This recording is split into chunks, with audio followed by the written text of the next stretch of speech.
எங்க ஐயா இதுல சொல்லுவார், கவலை இல்லாத மனிதன் படத்துல பாட்டே பாடியிருக்க. அவர் என்ன அந்த முடி திருத்தம் பண்ணும் கடையை வைத்திருப்பவர். நாங்க குனினா குனிறோம், ஆனா மந்திரி இல்லடா நாங்கன்னு சொல்லுவார். அதே போலத்தான் இந்த மருத்துவத்தில் ஐயா ஜானகிராமன் அவர்களோ பிள்ளைகள் மருமகள் எல்லாருமே யார் வந்தாலும் சரி, டே பாயத்தோட கம்முனர் கொஞ்ச நேரம் என்னையே பேச விடாம 1 மணி நேரம் பண்ணியிருக்காங்க. என்ன பேச விடாம பண்ண முடியுமா? ஆனா பண்ணவங்க அந்த பெருமை இந்த குடும்பத்தை சேரும். அது ஒரு பெரிய விஷயம் என்னன்னா, இங்க திருப்பி வணக்கம் சொல்ல தேவையே இல்லை, கோச்சுக்க மாட்டாங்க. ஏன்னா அவங்களோட சும்மா இருங்கன்னு சொல்லி தான் உட்கார வச்சுட்டு போயிருக்காங்க. மருந்து வாயில போட்டுடுறாங்க, பேசவே கூடாதான். அதனால இந்த குடும்பம் நல்லபடியாக செழிக்க வேண்டும். இன்னும் பெரிய அளவிலே ஐயாவுடைய சேவைகள் வளர வேண்டும். இப்ப கூட ஈசிஆர்ல ஒரு கிளினிக் திறக்கிறாங்க 28ஆம் தேதியிலிருந்து. அங்கேயும் அவர் சொன்னது அற்புதமான விஷயம். இங்க யாராவது வர முடியலன்னா அங்க கூட அனுப்பிச்சு வச்சிருக்கேன்னு சொல்றாரு. நான் நினைச்சுட்டேன், ஓஹோ நமக்கு கிடைச்ச நல்ல இளிச்சவாயர்கள் இருக்கும்போது நம்ம யூஸ் பண்ணிக்கணும். ஏன்னா நான் எதுக்கு சொல்றேன்னா, எல்லாருமே ஒரே ஒட்டுமொத்தமா இளிச்சவாய கும்பலே சேர்றோம். இப்ப என்ன எடுத்தீங்கன்னா, சினிமாவில் என்னை விட இளிச்சவாய உலகத்தா கிடையாது. மகனாங்க பேசுறதெல்லாம் நல்லா பேசுவேன். இப்ப எல்லாருமே சொல்றது அதான். நான் எப்படின்னா ஒரு ஏலகிரி மலை மாதிரி, ஏழையின் ஊட்டி. நான்லாம் நல்ல நடிகர் ராதாரவி, அவரை நம்ம படத்துல போட்டிருக்கலாம். ஏன்னா அவர் ஒரு 5 ரூபாய் 5 லட்சம் ரூபாய்னா கூட வந்துருவாரு. அப்ப என்ன அர்த்தம்னா எழுச்சவன் என்ன அர்த்தம்? இப்ப முகத்தை எதுக்கு முகத்தை காட்டுறோம்னே தெரியாம இருக்கிறப்ப இன்னைக்கு 25 லட்சம் ரூபாய் வாங்குறான். அப்புறம் பார்த்தா அதாவது தெரியுது. அங்கேயும் எங்களுக்கெல்லாம் கோளாறு என்னன்னா, தாடி வைங்கன்னு சொல்றாங்களா, நாங்கெல்லாம் தாடி வச்சு பழக்கம் இல்லை, வேணும்னா ஒட்டிக்குவோம், அது ஒத்துக்க மாட்டாங்க. அதனால அவன் தாடியோடையே வந்துடுறான் ரெடியா. அது நடிகனா இருக்கணும்னு அவசியம் இல்லை, தாடி வச்சவனா இருக்கணும், அப்பதான் நல்ல சம்பளம். அப்படி ஆயிடுச்சு நீ சினிமா. நான் அதை பத்தி சொல்லல. நான் எதுக்கு சொல்றேன்னா, என்னுடைய ஆதங்கத்தை அங்கங்க கொஞ்சம் கொட்டிக்கிட்டே தான் நல்லது. எந்த இடம் வந்தாலும் இதுதான் நான் சொன்னேன், என் வாயை அடக்கிற ஒரே குடும்பம்னு. விட்டோன்னு மைக்க பார்த்தோன்னு பேசிவிட்டேன், விஷயத்தை சொல்லிட்டேன். ஏன்னா எனக்கு தெரியும், இந்த இன்டர்நெட் ஆளுங்கெல்லாம் வந்திருக்காங்க, எல்லாத்துலயும் விடுங்க, அதெல்லாம் விட்டாதான் நல்லது. ஏன்னா இப்ப நாங்க தேர்ந்தெடுக்கிறோம்னா, இந்த குடும்பத்தை தேர்ந்து சகோதர ஹரியை தேர்ந்தெடுத்து இந்த சேவைக்கு நீங்க தான் சரின்னு சொல்லி தேர்ந்தெடுக்கிறோம்னா, அவர் உண்மையிலே சேவை செய்யக்கூடிய மனிதன். அதுக்காக சொல்றேன். அதாவது சேவைன்னு வரும்போதே தமிழ்நாடை பொறுத்தளவில் ஒரு இளிச்சவாயன்றத வார்த்தை நியாயமா. அதற்காக சொன்னேனே தவிர வேற எதற்காக இல்லை என்று சொல்லி இங்கே வந்திருக்கும் அத்தனை பேருக்கும் அண்ணன் மணி அவர்கள் திரும்ப மணினா மேடைக்கு வரும்படி அன்போடு அழைக்கிறேன். ஏன்னா அவர் ஒரு 2 வார்த்தை எங்க அப்பாவோட 52ல செஞ்ச தப்பை பத்தி ஏதோ சொல்ல போறேன்னு சொன்னார். இல்ல எங்க அப்பாவோட பழகினதை பத்தி சொல்றாரு, வாங்கினேன்னு சொன்னேன். அதனால் இங்க வந்திருக்கும் அத்தனை நல்லுள்ளங்களுக்கும் வருக வருக என்று வரவேற்று, அன்பு சகோதரர் தான் அவர்கள் இந்த மருத்துவ முகாமை துவங்கி வைப்பார் என்று கூறி, மீண்டும் ஒரு முறை உங்களுக்கெல்லாம் என்னுடைய நன்றி கலந்த வணக்கங்களை கூறி விடைபெறுகிறேன். நன்றி, வணக்கம்.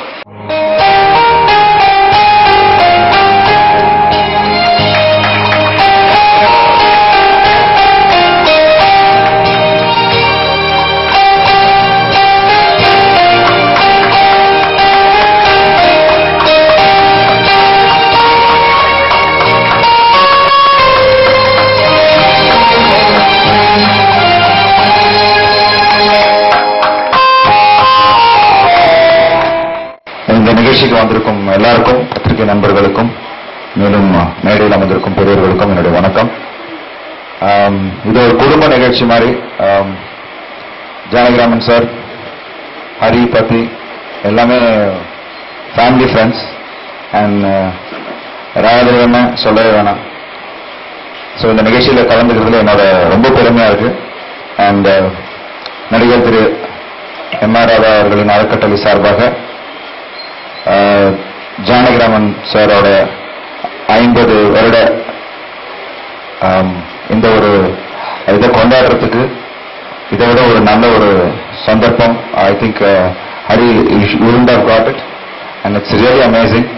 ஏன்னா ராகரிவண்ண எப்போதுமே நல்லது கரெக்டாக செய்வார்.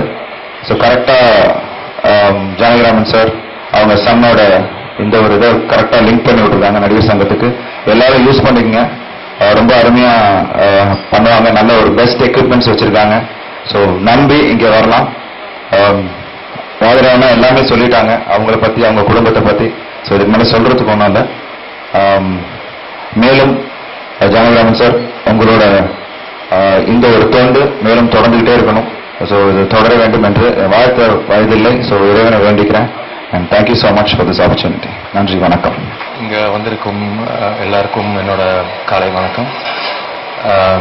இங்கே வந்திருக்கும் ப்ரெஸ் பீப்புள், டயஸ் மேலே உட்காந்துட்டு இருக்கிற எல்லா செலிபிரிட்டிஸ் இந்த டிக்னிட்ரிஸ் எல்லாருக்கும் என்னோட மார்னிங் காலை வணக்கம். இந்த நடிகவேல் ராதா சாரோட அரைக்கட்டளையும் லயன்ஸ் கிளப்பும் JGHR டென்டல் ஹாஸ்பிட்டல் ஓட 50th year of entering to the service of dentistry.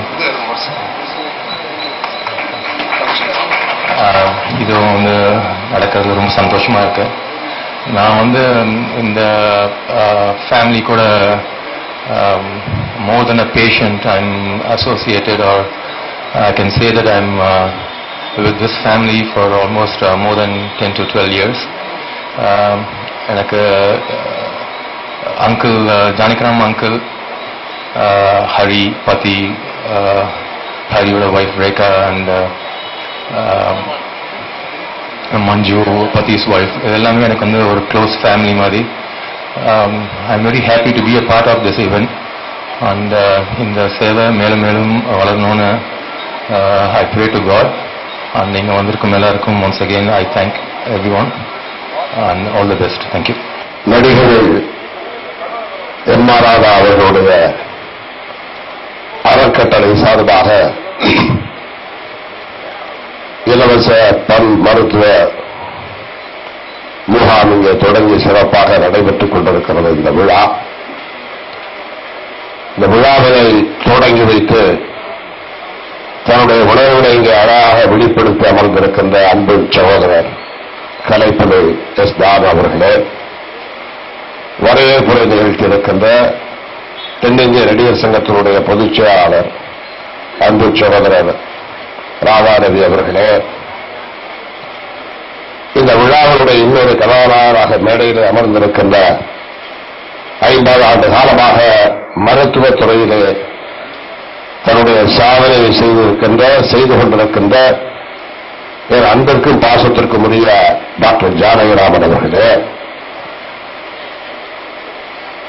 தயாரிப்பாளர் திருப்பூர் மணி அவர்களே, என்னுடைய அன்பு சகோதரர் சந்தானவாரதி அவர்களே, அருமை தம்பி அருண் விஜய் அவர்களே, ஜீவன் அவர்களே, அன்பு சகோதரி அறக்கட்டளுடைய நிறுவனர் ரத்திமா அவர்களே, நடிகர்கள் ராதா அவர்கள் குடும்பத்தினுடைய இருக்கின்ற அத்தனை உறவினர்களே, நண்பர்களே, என்னுடைய இனிய நண்பர் டாக்டர் கணபதி அவர்களே, அருமை நண்பர் ஹரி அவர்களே, அவருடைய குடும்பத்தைச் சேர்ந்த அத்தனை பேருக்கு என்னுடைய நெஞ்சார்ந்த வணக்கத்தை தெரிவித்துக் கொள்கின்றேன். நடிகர்கள் ராதா என்று சொல்லுகின்ற பொழுது நெஞ்சத்திலே நமக்கு ஒரு துணிச்சலும் வீரமும் எழும். பகுத்தறிவு பகலவன் தந்தை பெரியார் அவர்கள் பிறந்த நாளிலே தன்னுடைய நினைவு நாள் அமையப்பெற்றவர் ராதா அவர்கள். அதுவே தந்தை பெரியார் மேல் நடிகர் ராதா அவர்கள் எத்துணை பாசத்தையும் அன்பையும் வைத்திருக்கிறார் என்பதற்கு எடுத்துக்காட்டு இந்த நிகழ்ச்சி. நடிகர் ராதா அவர்கள் பல நடிகர்கள் இன்றைக்கு தமிழ் திரைப்பட உலகத்தில் இருந்தாலும் ஒரு நடிகனுக்கு அவருடைய நடிப்பாற்றலை வெளிப்படுத்த வேண்டும் என்றால் ஒரு காட்சி சோக காட்சியாகவும் இந்த காட்சி சோக காட்சி இதில் நீங்கள் பிரமாதமாக நடித்தால் மக்களிடம் நல்ல பெயரை எடுக்கலாம் என்று சொல்வார்கள். இன்னொரு காட்சி ஒரு வீரமான காட்சியாக இருக்கும், இன்னொரு காட்சி ஒரு சோகமான காட்சியாக இருக்கும். ஆனால் இதையெல்லாம் உடைத்து தனக்கென்று காட்சி அமைத்து ஒரே காட்சியிலே சோகத்தையும் வீரத்தையும் கிண்டலையும் கோபத்தையும் ஒரு காட்சியில் ஒரு சில நிமிடங்களிலே நடித்து காட்டுகின்ற ஆற்றல் மிக்க ஒரே நடிகர் எம் ஆர் ராதா அவர்கள் தான். அதற்கு ஒரே படம் போதும் ரத்த கண்ணீர். நேற்று கூட கலைஞர் தொலைக்காட்சியில் அந்த படத்தை பார்க்கின்ற பொழுது கண்களிலே கண்ணீர். அந்த வேடத்தை எவராலும் எடுத்து நடிக்க முடியாது என்னுடைய நண்பர் இடையவே ராதாரவியை தவிர. ஏனென்றால் அந்த ரத்தம் அவருடைய உடம்பிலே ஓடுகின்ற காரணத்தினால் அந்த உணர்வை நமக்கு கொண்டு வந்து கொடுக்கின்ற ஆற்றலை நடிகர் எம் ஆர் ராதா அவர்கள் ராதாரவிக்கு கொடுத்திருக்கின்றார். இங்கே திருப்பூர் மணி அவர்கள் பேசுகின்ற பொழுது ராதா அவர்களுடைய நாடகத்தை பற்றி குறிப்பிட்டு சொன்னார். தந்தை பெரியார் பிறந்த தினத்திலே இறந்திருக்கின்ற நடிகர் எம் ஆர் ராதா அவர்கள் இவருடைய நாடகத்தை பற்றி அண்ணா அவர்கள் பெரியாரிடம் எடுத்துச் சொல்லி மிக சிறப்பாக நம்முடைய பகுத்தறிவு கருத்துக்களை மக்களுக்கு கொண்டு போய் சேர்க்கின்ற மிகப்பெரிய ஆற்றலோடு இருப்பவர் எம் ஆர் ராதா என்று சொல்லி கோயம்புத்தூருக்கு அருகே பவானி என்ற ஊரிலே நடக்கின்ற நாடகத்திற்கு பெரியாரும் அண்ணாவும் சம்பத்தவர்களும் போகின்றார்கள். அங்கே முதல் வருஷ டிக்கெட் எல்லாம் தீர்ந்து விட்டது, வெற்றி தீர்ந்து விட்டது. தரையிலே அமர்ந்து பெரியாரும் அண்ணாவும் எம் ஆர் ராதாவுடைய நாடகத்தை பார்த்திருக்கிறார்கள். அப்படிப்பட்ட ஒரு திறமைமிக்க ஒரு சிறந்த நடிகர் இன்றைக்கு மக்கள் மத்தியிலே தந்தை பெரியார், அறிஞர் அண்ணா, முத்தமிழர் கலைஞர், கலைவாணர் NSK, மக்கள் திலகம், நடிகர் திலகம் இவர்களெல்லாம் இன்றைக்கு தமிழக மக்களின் நெஞ்சத்திலே நிறைந்திருக்கிறார்கள். ஆனால் நான் சொன்ன இவர்களுடைய நெஞ்சத்திலே நிறைந்திருப்பவர் நடிகர் எம் ஆர் ராதா அவர்கள். அப்படிப்பட்ட ஆற்றல் மிக்க மனதில் பட்டதை வெளிப்படையாக சொல்லக்கூடிய துணிச்சல் மிக்கவர் எம் ஆர் ராதா அவர்கள். அவருடைய இந்த 33வது நிறைவு நாளிலே இப்படிப்பட்ட ஒரு முகாம் நடத்துவது உண்மையிலேயே சிறந்த ஒரு சேவை என்று நான் எண்ணி மகிழ்கின்று அவர்களுக்கு வாழ்த்துகின்றேன். அதேபோல டாக்டர் ஜானகிராமன் அவர்கள்